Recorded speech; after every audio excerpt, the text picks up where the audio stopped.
There have been many times in my life when I asked myself, what if sex and health education was different?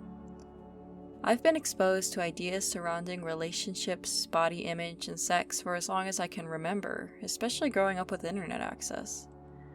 It was a constant bombardment of how I should look, who I should be attracted to, what was acceptable, and what was not. In 5th grade, the girls were taught about menstruation, how to use a pad, and the development of a fetus. When I finally hit puberty, there were many things I still was confused about. I had discharge and body hair that I wasn't sure was normal, I didn't understand how bra sizing worked, and I definitely didn't know the difference between the plethora of menstrual products. I was fortunate enough to have parents that I could ask about these things, but there were still some things I couldn't bring myself to ask. When I was 11 years old, I realized I may be attracted to other girls. I remember throwing up every once in a while, terrified that if I died, I was surely going to hell. I tried to fix myself by hiding and hating those parts of me. It wasn't until high school that joining and eventually becoming a leader in my school's GSA clubs and attending classes with SAFE and Spectrum empowered me to accept my identity and provided me with the knowledge to keep myself and others healthy. Now in college, it surprised me how few of my peers had access to relevant and updated health and sex education. So I decided to ask my friends about their own experiences and opinions about health education and their previous relationships. You are so exposed online to everything. I wish the classes had more information about body image and diet culture. My ex-boyfriend pressured me into doing things physically I was not yet ready to do.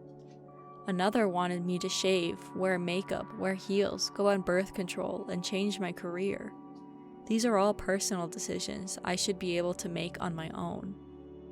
The way sex education is taught today lends itself to allowing children and teens to find information in unsafe and unhealthy ways. It avoided versions of sex that were not specifically P&V sex.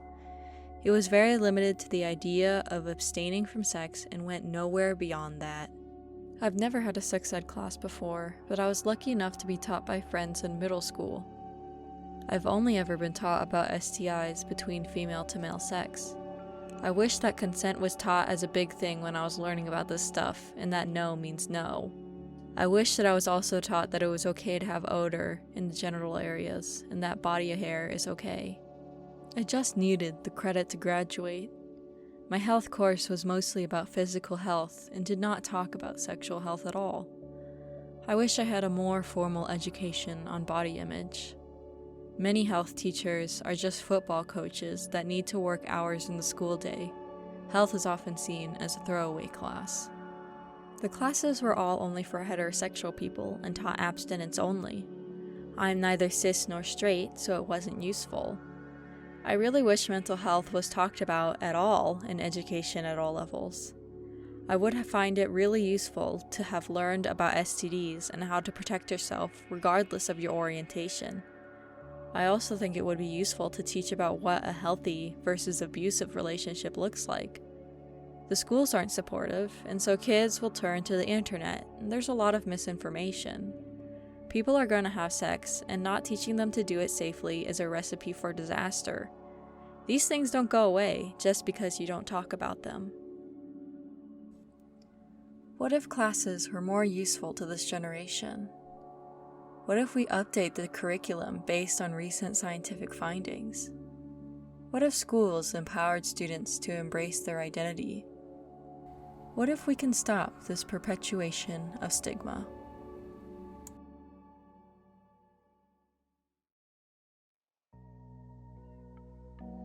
What if sex ed empowered us? What if we weren't ashamed? What if we uplifted everyone? What if we were free of stigma?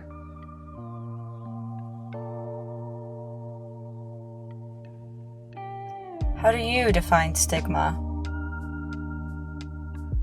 Stigma is the shame that comes with expressing our identity. Stigma makes us want to fit our orientation into a box, but it's wrong to put it into a box. It's more complex than that.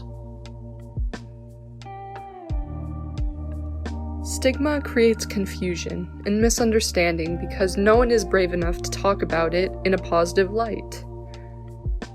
Stigma is suffocating.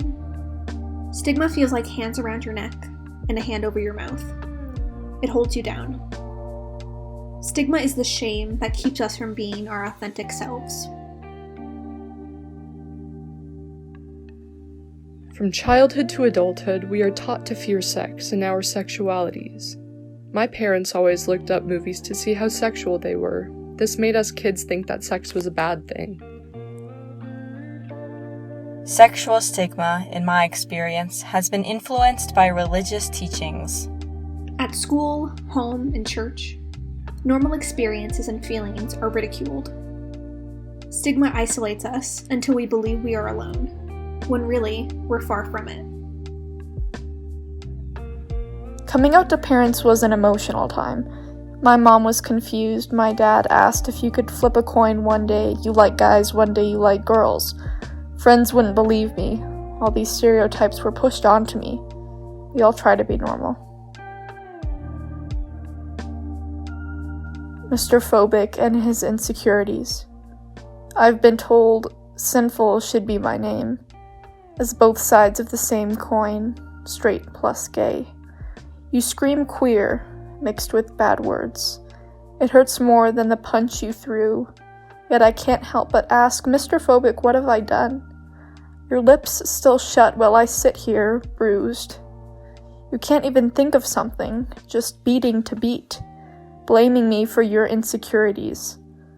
And yet you need to speak, and all you know is to scream, gay freak.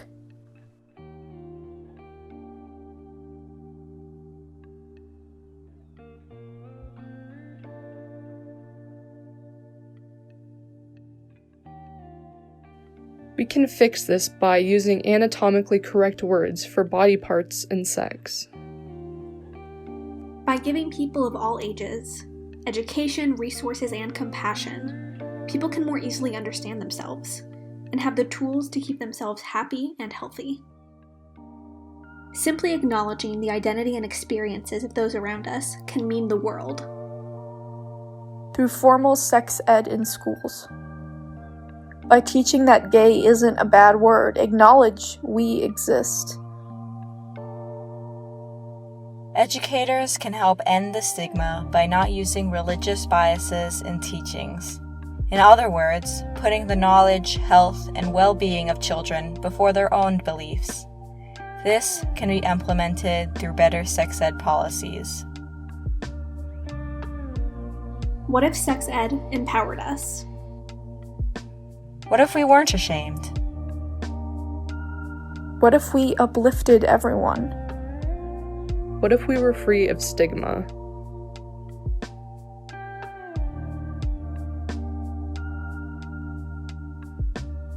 We would be able to surround ourselves in community.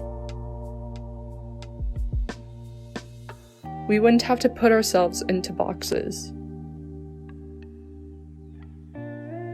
We would look in the mirror and feel like there isn't a definition written on us.